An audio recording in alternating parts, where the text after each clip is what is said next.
And joining me right now here on the Mark Moses Show for Opening Day 2025, I had to get this guy on. He is the perfect man to have this discussion with. Yes, talking baseball and food to get at the ballpark. He is the great Tony Zazza. My man, how you doing today?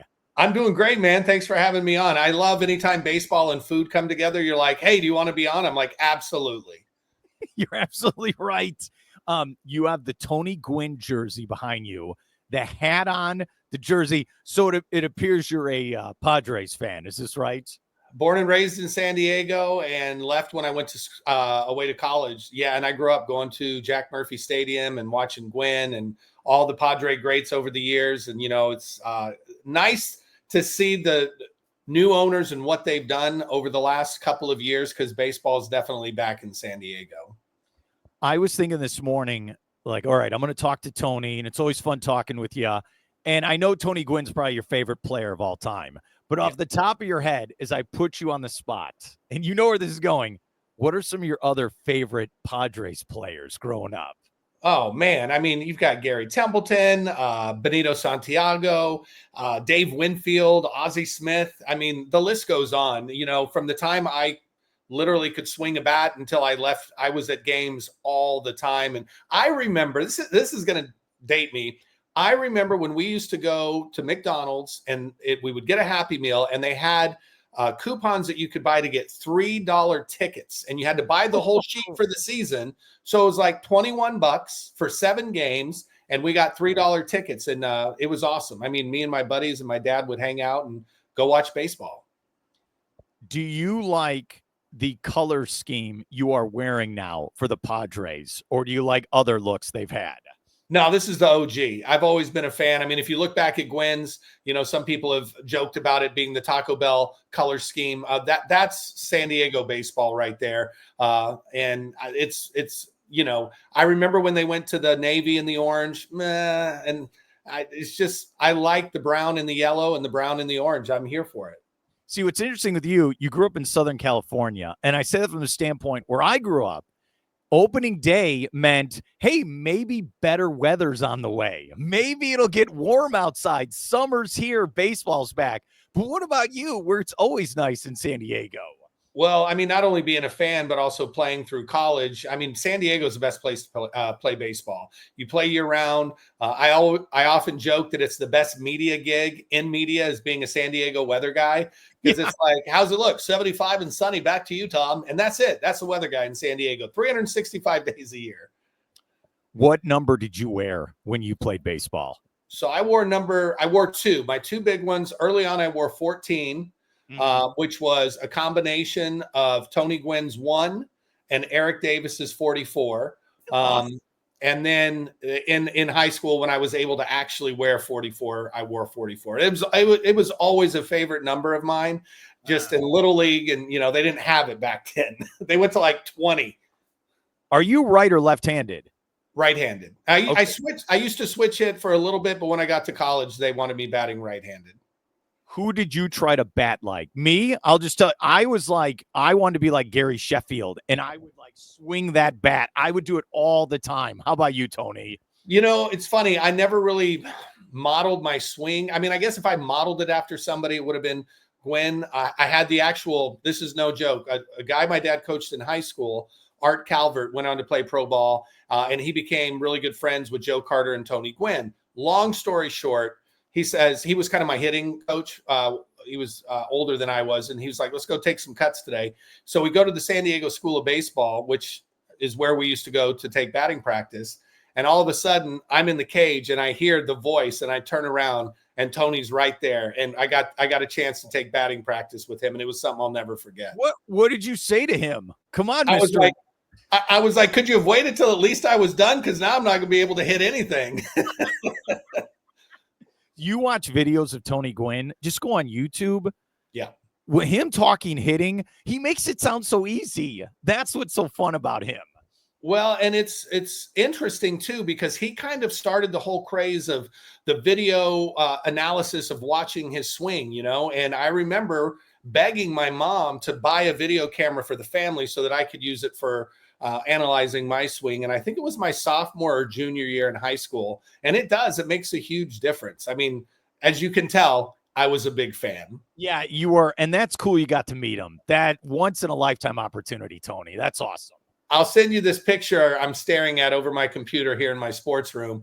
It's of me and Tony when I was 12 in Yuma at spring training. And it's a pretty funny photo. You'll look at it and go, wow. What's interesting for everyone watching and listening right now, like Tony's a great guy, and I want you to talk about your show in a second, but you were in Dallas for a long time with your professional broadcasting career. So meeting you, and I've seen your house, you have all this Dallas stuff, Mavericks, Stars, right? But what's funny, no, you're not from Dallas. You're from San Diego. Do people get that confused when they meet you? They do. And I think because Dallas was such a part of my life, that's where I got my start in radio, became a huge sports fan of some of the Dallas teams, became friends with some of those guys over the years. And, I was a big Mavs fan when Mark owned it and Dirk was there and Luka was there. And now we're seeing that the new ownership is demanding a new stadium or a new arena by 2031. That's a whole nother combo. But yeah, I love Dallas sports. The Stars, I'm friends with Madonna and got a chance to watch him play. And it's just, it was magical for a number of years there, even watching the Rangers and, being there when the new stadium went in. Yeah, you're absolutely right. Okay. We have something fun for today here with Tony Zazza. Before we get to it, tell us about your show, buddy, what it's all about. So, yeah, I used to do the morning show that was regionally syndicated. I've since launched a global app, and I'm back doing mornings live on my own app, the Zazza Nation app, which you can download in your app store, or you can listen online at zazzanation.com. It's live. It's not pre-recorded. You can call, we can chat, and it's the same fun and music that everybody's used to. Do you like just getting out of bed? There's studios in the next room. Do you like this, buddy? It's kind of weird because I have more excuses to continue to hit that snooze button. I don't have to walk into a work environment where I've got to worry about what I'm wearing. I can just roll in here with the pups and crack the mic and go. Of a lot of people I know, you're up there when it comes to baseball. Like, you don't mess around. I appreciate coming on today. Like, I know people see you as like, all right, this guy knows music, he knows celebrity stuff. No. Don't kid yourself. Tony played collegiate baseball. He loves the sport, and I know you're ready for a new season. Is this correct? Oh yeah, I've been waiting for this. It's like, bring it on. It's, in fact, I was talking to my mailman yesterday, who's also a huge baseball fan, and he was like, opening day tomorrow, buddy. I was like, I know, I can't wait. He's like, I'm taking the day off. Me and my boys are watching baseball all day. We're going to play wiffle ball in between games outside. And I'm like, that's what spring's about. Bring on baseball, bring on the fun and competition. All right, let's get to this, because Tony is also a world-class chef, okay? I have been to this house. This man knows what he's doing. You have some picks now for going to stadiums, getting the food. I'll let you introduce it. What have you looked at so far, Tony? Well, it's interesting, and I want to get to the history of this on the back end of it. But, I mean, a big part of preseason baseball, spring training, is waiting for the different stadiums to announce the outrageous foods that they're going to be offering. And I feel like it just gets crazier and crazier every year. So I've picked out a couple that I definitely think are either interesting, or I might try, or just so far out there. But let's start. And, a Padre fan doesn't like talking about the Dodgers very much unless we're winning. But let's start at Dodger Stadium. They have what's called the Slugger. This is a 16-inch jalapeno cheddar sausage that is topped with corn relish, white cheddar cheese sauce, cilantro crema, and crunchy tortilla strips. And it's also served with French fries in case you need a side with that. Is that for one person or three? I think that could feed a household for about a week. Yeah, because that's got to be 3 hot dogs at least. That's 16 inches. That thing is huge. With the French fries. Yeah. All right. Would you order this if we were at the Dodger game?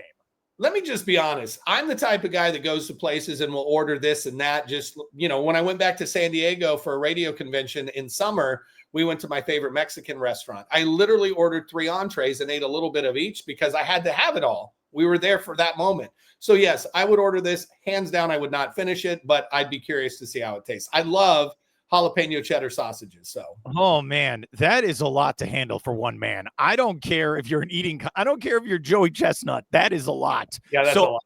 I like you went with that first, even though you hate the Dodgers. I respect that. What's the next one, Tony? So I know you're a White Sox guy, but we're going to Chicago for this next one. And it's not anything Chicago related you would expect. This one got my attention because it's actually something that speaks to my heart.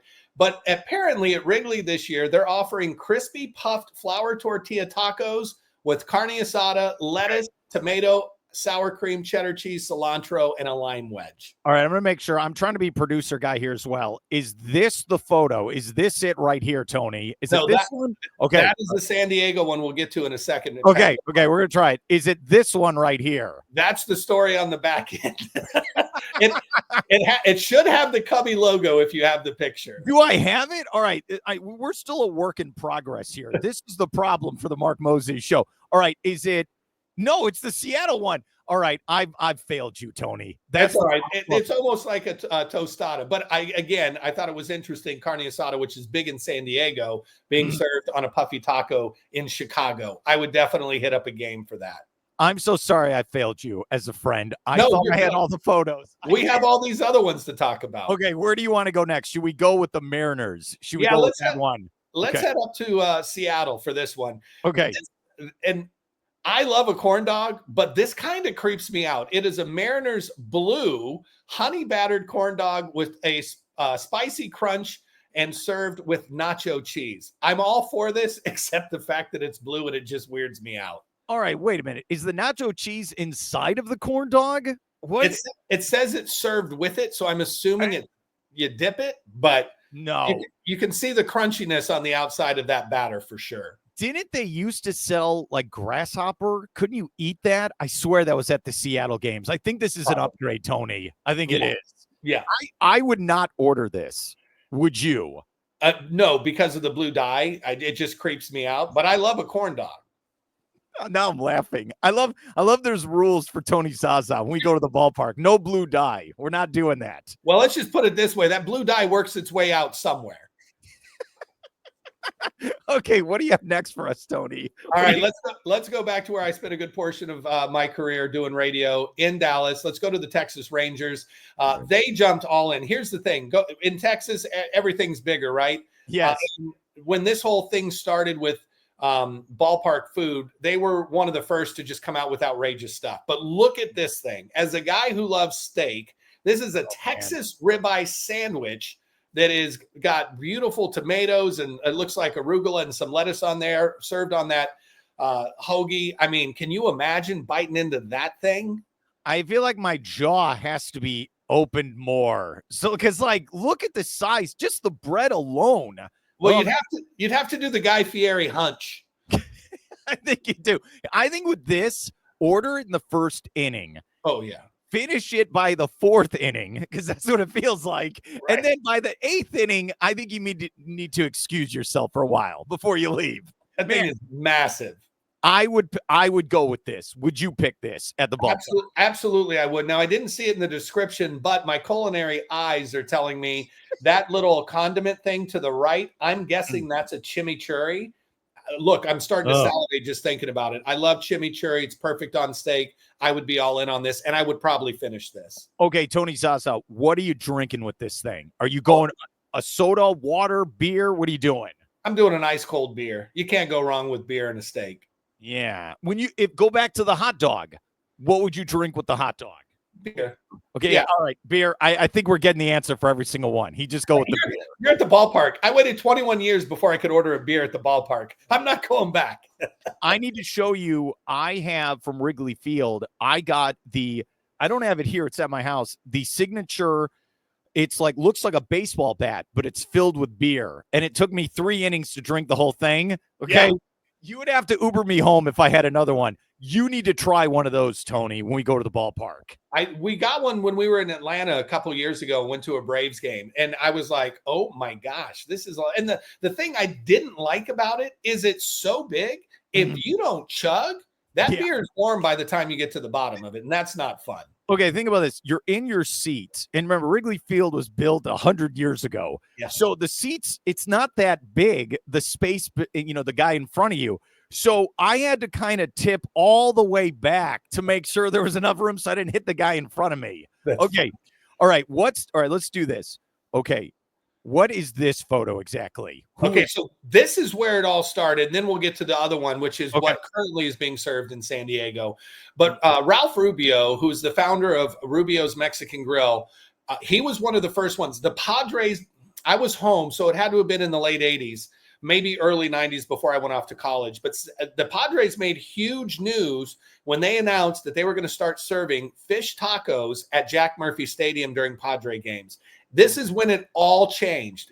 Prior to that, it was hot dogs and burgers and nachos. And then the Padres released the Rubio fish taco, and it's never been the same since. So this is what got it all started in San Diego. And this year, that last picture you have, they're serving up a hot dog that's topped with cheddar cheese, tomato, jalapeno, salsa verde, red onion, and cilantro from the Barrio Dog.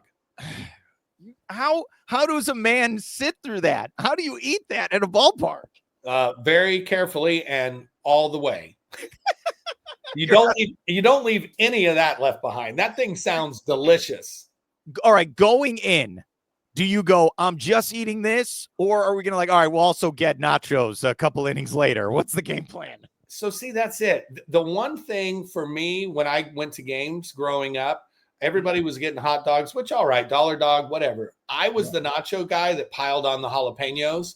So I got to grab at least an order of nachos with that fake cheese and the jalapenos just to say that I did it. What's the budget? Is it $100 for food? What are you doing? It didn't used to be. You could go with $10 and, have a full meal. Now $10 won't even get you the cup to put the beer in. You're not kidding. All right, should we show the last photo? Should we I think this is the San Diego hot dog I was talking about. Oh, yeah, this one right here. Okay, so this is what you were talking about. This one. That's the Barrio Dog, and it looks like they've even added maybe some pineapple to that. But yeah, I mean, I like the pineapple. That sounds good. I like this. If anybody that's listening or watching ever goes to San Diego, you've got to hit up the Mexican restaurants. It's Mexican food like you've never had before.